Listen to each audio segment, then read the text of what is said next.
Hello everyone, salutations. So today we are going to study types of e-governance in detail. So in last video, I introduced this topic, government when has communication with citizens, employees, government employees of course, and within government and also with business organizations, it is known as e-governance with the help of websites and portals. Okay. So, communication of government with citizens, employees, government itself within its departments, as well as foreign government and business organizations, okay, with the help of websites and portals that can be known as e-governance, okay. So, let's discuss the types. So, these are the four important types: government to citizen, government to business, government to government, and government to employee. So all these four types begin with government. You can see government everywhere on all these four types, okay? And four important bodies: citizen, business, government itself, and government employees. So it mentions employee, but definitely it's about government employee, okay? And also it can be little bit applicable to private employees when it comes to EPFO. All right. So let's proceed. Government to citizen. So we as citizen avail lot of facilities with the help of websites or portals or applications. You can easily download applications and do online payment of electricity bill, license renewal as it's given in the third point. But apart from this, you can also avail scholarships. Students get scholarships from state government and also central government with the help of portals. Okay, so the students have to visit such portals, and if they are eligible they can apply for scholarships. Okay, and lot of information is also available on such websites. And if you want any identity proof like PAN card, Aadhaar card, voter ID, passport, okay, so nowadays it's not very necessary to go to the office, particular office again and again. You may need to go once, but rest all processes can be done online. Okay, so it has become very simple for the citizens to access government website and avail the services, or if they want to pay taxes, renew licenses, all these things have become very simple. Okay, so let's study the points. It refers to government services which enable citizens to get access to wide variety of public services. Okay, so such websites avail has made available wide variety of services for the citizens. Then second point says most of the government services fall under G2C. Many services like paying taxes, license renewals are essential on G2C. And fourth point is very important. The advantage of G2C. A citizen can have access to services anytime from anywhere and also help to reduce time and cost to conduct a transaction. See, we need not travel to a particular government office again and again. Okay, so in that manner it saves our time as well as cost of conducting a transaction. Second type, government to business. So business organizations also need lot of things to be done. They have to visit the government offices if they want to register their business, okay, and all the documentation process. So but nowadays it's not that case. Websites are available, portals are available, they can easily use the portals and do all the registration. If there is a need of doing any payment, payment option is also available. Online payment can be done. Okay, so websites are available for business organizations, and these websites are made by government. Okay, so it says it is exchange of services like access to relevant forms needed to comply between government and business organizations. Okay, so such websites developed by government, what they offer, they offer several forms, several forms which are relevant to the business organizations. Okay, then it consists of many services exchanged between business sectors and government. Okay, so lot of communication, new rules are getting updated each and every time, new subsidies are offered by government, all these updates are also available on such websites. Then it eliminates paperwork, saves time, cost, and establishes transparency in the business environment while interacting with government. Because there is a website, you can always refer the website and follow the rules of the government and save your time and money, of course. Then government to government. Now, government to government, specifically in our country, we know government is there in hierarchical level. There are various levels of government. Okay, there are various local bodies like gram panchayat. If it is a city, you have a municipal corporation. Then state level government. Okay, we have a state government and also central government. All right. And also government needs to interact with the foreign governments also. So these websites are developed by government to interact with different levels of government in a country and also with the foreign governments. All right. Let's study the points. It refers to interaction between different government departments, organizations and agencies. Using G2G, government agencies can share the same database using online communication, facilitating government departments to work together. This is the advantage. So, there can be a common database which can be shared by various departments online and do their work easily. Okay, so that allows integration of data. Then, G2G services can be at local level or state level or international level as we discussed. Now, since there is communication with foreign government and also various departments and various levels of government, safe and secure communication plays an important role. Okay, so safety is needed. It provides safe and secure interrelationship between domestic and foreign government. So that has to be ensured while coding that website, developing that website. Okay, end to end communication should be ensured. Fourth is government to employee. So employee, most precisely government employees, and to very little extent very little extent private employees also, because private employees also get lot of facilities from government. The best is EPFO service. So there is a common portal for EPFO uh, which can be accessed by government employees as well as private employees also. All right, let's discuss this. It is the internal part of G2G sector which aims to bring employees together and improvise knowledge sharing. So the important agenda of such websites developed by the government is to share knowledge and improvise individually. Okay. G2E provides online facilities to the employees like applying for leave. Okay, now these are the some facilities which is available for the employees if they use such apps or websites. Okay, what are the facilities? Applying for leave, reviewing salary payment record, and checking the balance of holiday. Then I think so. Third point is very important. It provides human resource training and development.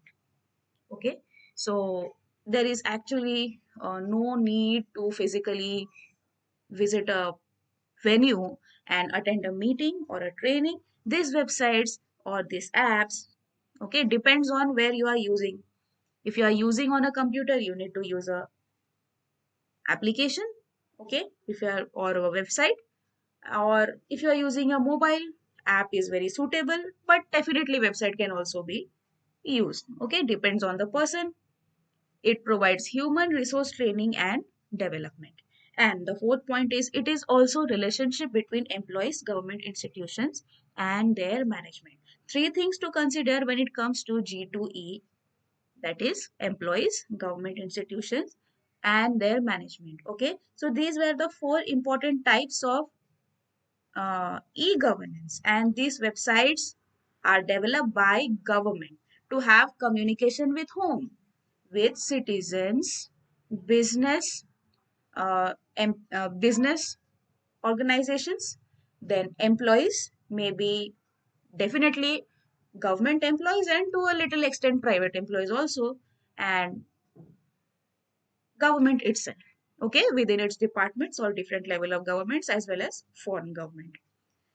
That sums up. Okay, now these are some successful implementation of e-governance. In textbook, three successful implementations are given, but there are many more. Okay, e-Mitra project by Rajasthan. So there may be some website or app with this name. Okay, and e-Seva project by Andhra Pradesh. CET, everybody is familiar about CET, that is common interest test. And one I can tell you, fourth one, TET. There is an eligibility test for teachers also. State level, it is conducted state level wise as well as national level wise. Okay, so there is a website. So registration, schedule of exam, result, everything is available. All these facilities are available in that single website. Okay, so these are some implementations of e-governance. All right. Now, this is a very, very successful campaign, Digital India, and it's very important. Digital India campaign is a very successful campaign launched by our Prime Minister Narendra Modi ji. So, in this campaign, there are many different projects. Not only one, there are many different projects. It has tried to revolutionize many sectors: education, health, okay, business, startups, lot of things. All right, and it's important also, if you want to develop yourself, you have to be with the world, follow the pace. Okay, so Digital India is very important, and it's also coming under e-governance. I'll read this extract for you. It's given in the textbook. Digital India is a campaign launched by Government of India in order to make government services available to citizens electronically. Digital India was launched by Prime Minister of India, Narendra Modi, on 1st July 2015 with an objective of connecting rural areas with high-speed internet networks networks and improving digital literacy. So the main goal was to avail high-speed internet connectivity to all the parts of India and promote and try to improve digital literacy. Now imagine if Digital India campaign was not there, how would we learn in this pandemic situation? Because all the classes and everything, exams, many school level exams are getting conducted online. Okay, so now people are realizing the importance of internet, and everybody feels the need to get literate, literate digitally. Okay, it's not that uh, if you cannot use internet, cannot use smart devices, you are not literate. Definitely you are literate, but some people take a little bit more time to develop that habit of being techno savvy. Okay, but everybody should learn and be efficient in using digital devices as well as internet. Okay, in right sense, in ethical manner, that is also important. Okay, some of the facilities provided through this initiative are BharatNet, Digital Locker, e-education, e-health, e-sign, e-shopping, and National Scholarship Portal. Now, see, I was discussing about National Scholarship Portal. That is also the part. That is also the part of Digital India. Umang. Unified Mobile Application for New Age Governance. So it is a app. It is an app. It is a government's all-in-one single unified secure multi-platform, multilingual, multi-service freeware mobile app for accessing over 1200 central and state government services through smartphones, feature phones, tablets and desktops. It includes services like Aadhaar card, DigiLocker, Bharat Bill Payment System, PAN, EPFO services, PMKVY services, then AICTE, CBSE. Now you know AICTE, CBSE, these are the organizations related to education. It also provides utilities like bills payment, education job search, NSE. Okay, now I'll tell you about this website NSE where you can register and get notifications of work from home type jobs as well as government jobs also. Okay, NSC, there is a website. You can see that. Job search, tax, business, health, agriculture, travel, Indian Railway, ticket booking. But there is actually no need to go for different websites. You need to install this single app that is Umang and get all these services. So this app is so revolutionary, okay? And it's very good. I am very happy it's included in the textbook. We are also aware about this now. Umang app. Health, agriculture, travel, Indian Railway ticket bookings, birth certificates. Now see, so many services. E-district, e-panchayat. Now e-district, e-panchayat, they can conduct meetings. We see in news all the time. Government organizations, they are having meeting, online meeting. Okay, so that's very good. E-district, e-panchayat, police clearance, passport, other utility services from private companies and much more. Okay, so many services are available in this single app. So it's very intelligent. Okay, but it's not that digital literacy was not there before Digital India. Yes, it was there. It was definitely there, but this is an initiative to connect all the parts of India. Specifically, I'm talking about the rural areas, okay? Because before Digital India movement, digital literacy was there, but it was very common in urban areas, not in rural areas. But because of this initiative, so government has installed that infrastructure because internet connectivity, if you want to avail internet connectivity nationwide, you need that infrastructure, okay? All right, so security measures in e-commerce, very important. Security is necessary, I think, not only for e-commerce, but security is also necessary for e-governance. As we saw, there was a point in G2G where there is communication within the nation, different departments or different levels of government, as well as communication with the foreign government, and that needs secured communication. So how to provide security if you are using e-commerce? Okay, but actually you don't need, as now see, we are consumers, we are citizens, you need not worry specifically how do I give protection. Yes, from your end you can do the things, okay, you can take precautions. From your end you should not share OTP, should not share your financial details. This minimum precaution everybody has to do to protect their identity as well as financial information. That is responsibility of every citizen. You cannot say why government does not does it, because see, you as an individual have also have responsibilities, okay? Now you just keep sharing OTPs here and there, you keep sharing ATM pin, and then you blame the government that government does not provide security. That is carelessness. Okay, that's not a quality of a responsible citizen. So citizens also need to take care. But the major technologies to be provided for security. Okay, so all these technologies should be made available in the website for protection of data. specifically sensitive data. Now, what is sensitive data? Password, PIN, okay, CVV code, credit card number, all these details are sensitive data.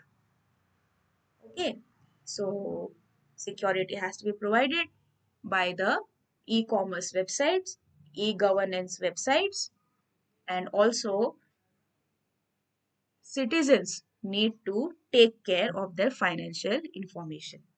Have good quality of antivirus, purchase a good quality of antivirus and install in your computers. That is also good for security. You are taking initiative for that. You must take initiative for that. Okay. So detail we will discuss in the next video for this topic. So I stop the video now. I hope so this explanation was helpful.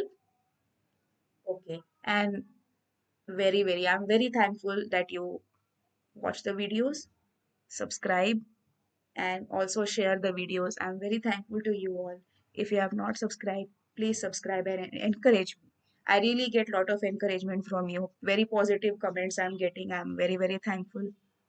Though my channel is not very big, but that is not the idea. The idea is to have good, have good um, interaction. Okay, have good level of interaction with you all. It doesn't matter if it is a very big channel. Okay, my only aim is to work for you all, and I'm really happy you people subscribe and give positive feedback.